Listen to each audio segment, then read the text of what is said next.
இரட்சகருமாகிய இயேசு கிறிஸ்துவின் நாமம் மகிமைப்படுவதாக. உங்கள் ஒவ்வொருவரையும் இந்த காலை வேளையில சந்திப்பதில் மிகுந்த மகிழ்ச்சி அடைகிறேன். இந்த நாள் ஒரு ஆசீர்வாதமான நாளாய், ஒரு நன்மையின் நாளாய் மாற ஆண்டவராகிய இயேசு கிறிஸ்துவனிடம் பிரார்த்தனை செய்கிறேன். அதே போல் இந்த நாள் உங்களுக்கு வளமாய் மாற ஆண்டவராகிய இயேசு கிறிஸ்துவின் நாமத்தினால் உங்களை ஆசீர்வதிக்கிறேன். ஒரு 15 வருடங்களுக்கு முன்பாக ஒரு பிரபலமான ஒரு ரவுடி, பயங்கரமான கொலைகாரன், பயங்கரமான பல பொல்லாத திட்டங்களை தேசத்துல நிறைவேற்றி கொண்டு வருகிறவன்.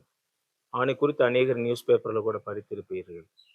அவன் தன்னுடைய வாழ்க்கையில எல்லா பொல்லாத காரியங்களையும் செய்து ஏற்ற நேரத்துல தண்டனைக்குரிய காரியங்கள் அவனுடைய வாழ்க்கையில நிறைவேற ஆரம்பிக்கிறது.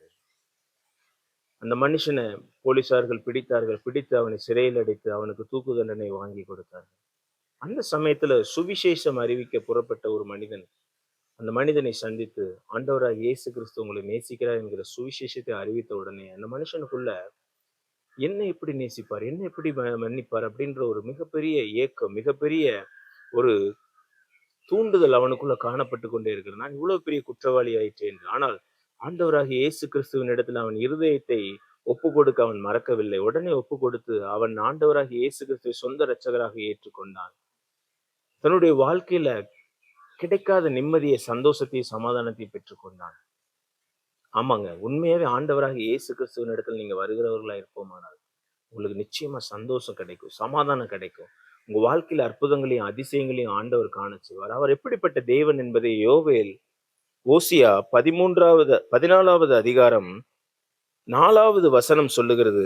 நான் அவர்கள் சீர்கேட்டை குணமாக்குவேன், அவர்களை மனப்பூர்வமாய் சிநேகிப்பேன், என் கோபம் அவர்களை விட்டு நீங்கிற்று. ஆண்டவர் ஒரு மனுஷனை மன்னிச்சிட்டார் அப்படின்னா அந்த சீர்கேடுகள் எல்லாவற்றையும், எப்பேற்பட்ட பொல்லாத தாறுமாறான காரியங்கள் செய்திருந்தாலும் சரி, அவைகள் எல்லாவற்றையும் குணமாக்கி அவர்களை எப்படி சிநேகிக்கிறாரா? மனப்பூர்வமாய் சிநேகிக்கிற தேவன்.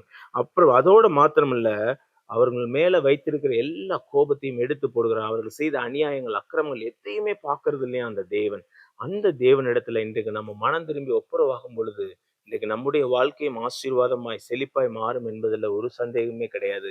எப்படி அந்த பொல்லாத கொலைகாரன் மனம் திரும்பி ஆண்டவராக இயேசு கிறிஸ்துவை ஏற்றுக்கொண்டதன் நிமித்தம் குடியரசுத் தலைவரினால ஒரு இரக்கம் பெற்று, நல்ல ஒழுக்கத்தின் நிமித்தம் ஒரு இரக்கம் பெற்று, அது தண்டனை ஆயுள் தண்டனையாக குறைந்து, ஆயுள் தண்டனை கடைசியில அப்படியே பாதியாக குறைக்கப்பட்டு அவன் சிறையிலிருந்து மீண்டும் வந்து ஆண்டவருக்கு சாட்சியாக ஒரு ஊழியனாக வாழ்ந்து கொண்டிருக்கிறான். அதே போல ஆண்டவர் எந்த குற்றத்தையும், எல்லா குற்றத்தையும் மன்னிக்கிற தேவன். நீங்க அவரிடத்துல மனம் திரும்பும் பொழுது அவர் உங்களை சிநேகித்து, உங்களை ஆசீர்வதித்து, உங்களுக்கு காணப்படுகிற எல்லா குறைபாடுகளையும் நீக்கி, உங்களை குணமாக்கி, உங்களை சிநேகிக்கிற தேவனா இருக்கிறார், உங்களை நேசிக்கிற தேவனா இருக்கிறார். அவரை விட்டு மாத்திரம் பின்மாறி போகாம எப்பொழுது அவரிடத்துல அன்போட இருந்து பாருங்க, அவரிடத்துல ஒப்புரவாகி பாருங்க. அவர் உங்களை ஆற்றி தேற்றி வழி நடத்துகிற விதமே தனி. உங்களை எல்லா தீமைக்கும் விலக்கி பாதுகாக்கிற தேவனா இருக்கிறார். கண்களை மூடி ஜெபிக்கலாம்.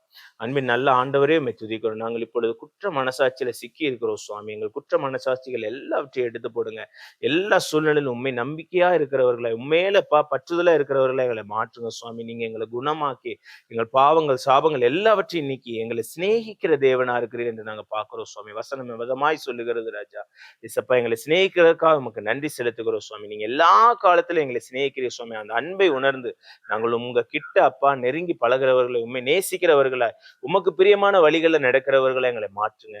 எங்கள் வாழ்க்கை அப்படியாய் மாறட்டும். மீட்பர் இரட்சகருமாக இயேசு கிறிஸ்துவின் மூலம் ஜெபிக்கிறோம். ஜெபங்களும் நல்ல பிதாவே. ஆமீன், ஆமீன். God bless you. God bless you.